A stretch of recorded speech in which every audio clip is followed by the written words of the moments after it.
इससे पहले कि मैं आपको ये बात बताऊं कि क्यों नॉर्थ की कट ऑफ क्लियर करने के बाद, इवन होम टाउन की कट ऑफ क्लियर करने के बाद भी मैंने एसएससी एमटीएस 2022 में गोवा चुना। आप ये खूबसूरत नज़ारा देखो।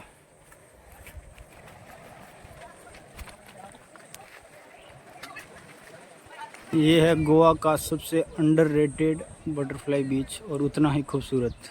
आपको स्क्रीन पे एक रोल नंबर दिख रहा होगा, ये मेरे एसएससी एमटीएस 2022 का रोल नंबर है।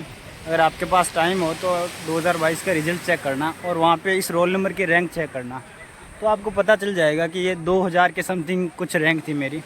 और अगर आपने एसएससी की रत्ती पर भी तैयारी कर रखी है तो आपको ये पता होना चाहिए कि 2000 रैंक पे लगभग होम स्टेट मिल जाता है। होम स्टेट नहीं तो नॉर्थ तो मिल ही जाता है। और आपके पास अगर फ्री टाइम हो तो पूरा रिजल्ट चेक करना, उसमें हर रीजन की कट ऑफ चेक करना, तो आपको पता चलेगा कि दिल्ली की कट ऑफ और गोवा की कट ऑफ लगभग सेम गई थी। और जबकि मेरे नंबर दिल्ली की कट ऑफ से भी 3 नंबर ज़्यादा थे, मेरे 133.7 समथिंग मार्क्स थे, जो कि मेरे होम टाउन राजस्थान की कट ऑफ से भी 0.3 ज़्यादा थे। यहाँ तक कि पंजाब की कट ऑफ भी कम गई थी, 127 गई थी, जो राजस्थान से थोड़ा पास में पड़ता है।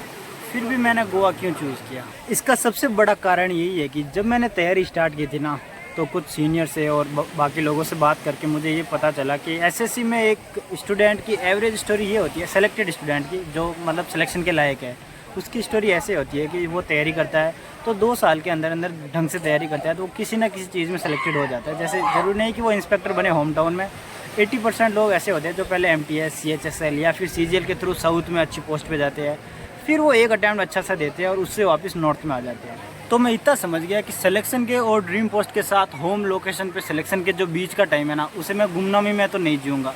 इस कारण मैंने सीधा गोवा ही चूज़ किया, क्योंकि मैं नहीं चाहता कि मैं 4-5 साल एसएससी के पीछे पागलों की तरह लगा रहूँ और अपनी ज़िंदगी को जीना ही भूल जाऊँ। इस कारण मैंने सोचा जो होगा देखा जाएगा, सीधा गोवा ही चलते हैं, जब घूमना ही है तो सीधा गोवा में ही घूमेंगे। अब यहाँ पे बढ़िया चल रहा है एकदम। 5 दिन ऑफिस जाते हैं, सैटरडे संडे ऑफ रहता है, ऑफिस में अपना काम करने के बाद जो भी टाइम मिलता है वहाँ पे पढ़ाई कर लेते हैं, सैटरडे संडे को बाहर घूम लेते हैं। और इसके साथ सिलेक्शन हो जाएगा तो और भी बढ़िया, और नहीं होगा तो फिर भी मुझे कोई गम नहीं है।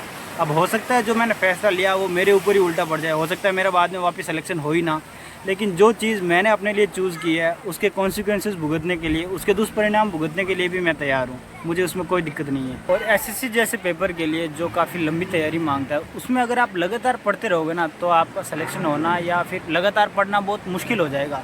इसीलिए मेरे हिसाब से हफ्ते में 1 दिन ऐसा देना चाहिए जिसमें तैयारी वैयारी कुछ नहीं हो रही, जिसमें तुम अपनी मर्जी का जो चाहो वो कर रहे हो। मेरे मामले में वो 2 दिन है सैटरडे संडे के, उसमें मैं कुछ नहीं करता, पढ़े वढ़े सिर्फ घूमता हूँ जब तक कि पेपर पास में ना आ जाए, क्योंकि मैंने पहले तैयारी कर रखी है, मेरी अच्छी तैयारी है, तो मैं अगर 5 दिन भी पढ़ूंगा ढंग से फिर भी अच्छा स्कोर कर लूँगा।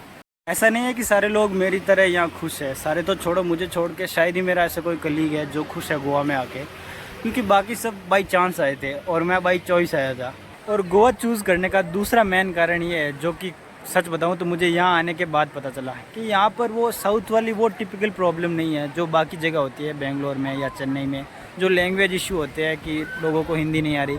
यहाँ पे लगभग सभी को हिंदी आ रही है, क्योंकि टूरिस्ट स्पॉट है और पूरी इंडिया से टूरिस्ट आ रहे हैं, तो लैंग्वेज का उतना दिक्कत है नहीं। और अगर लैंग्वेज तो छोड़ो, अगर आप बीच पे या कहीं पार्टी डेस्टिनेशन पे कहीं चले जाओगे तो आपको अपने स्टेट के, इवन अपने डिस्ट्रिक्ट के लोग मिल जाएंगे वहाँ पर, क्योंकि ऑल ओवर इंडिया से ही टूरिस्ट आ रहे हैं, तो उतनी प्रॉब्लम नहीं है जितनी बाकी साउथ के स्टेट में है।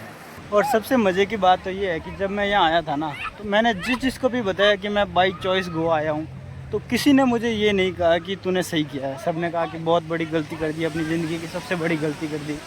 जब तुझे नॉर्थ मिल रहा था, होम टाउन मिल रहा था, तो वहाँ चले जाना चाहिए था, वापस आने की कोई गारंटी नहीं है। और वो भी अपने हिसाब से ठीक कह रहे हैं कि जो उन्होंने यहाँ एक्सपीरियंस किया उनको यहाँ सही नहीं लगा था, इस कारण उन्होंने अपने हिसाब से मुझे बता दिया। लेकिन इतना सब कुछ सुनने के बाद भी ना मुझे कोई दिक्कत नहीं है, मुझे सही लग रहा है, बिल्कुल सही लग रहा है, क्योंकि ये मैंने चूज़ की थी ना, मुझे मेरे लिए ठीक लगा था, मैंने वो कर दिया। अब आगे जो होगा वो देखा जाएगा। अभी अटैम्प्ट बचे हुए हैं तो मुझे पूरा भरोसा है कि आज नहीं तो कल मैं घर तो निकल ही लूँगा। हो सकता है सीजीएल से, सीएचएसएल से, एमटीएस से, सीपीओ से, किसी से भी, पर मैं घर तो ज़रूर निकल लूँगा। तब तक का टाइम मैं पूरा एंजॉय करना चाहता हूँ अच्छे से।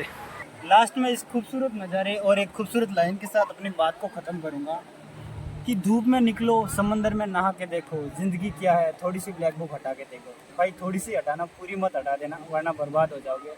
और ना ही एस्पिरेंट के बोझ तले अपने अंदर के इंसान को मार देना। जब दोनों का कॉम्बिनेशन होगा तब सक्सेस भी मिलेगी और सेटिस्फेक्शन भी मिलेगा। और मेरे साथ गोवा से एसएससी की इस खूबसूरत जर्नी में जुड़ने के लिए चैनल को सब्सक्राइब करें।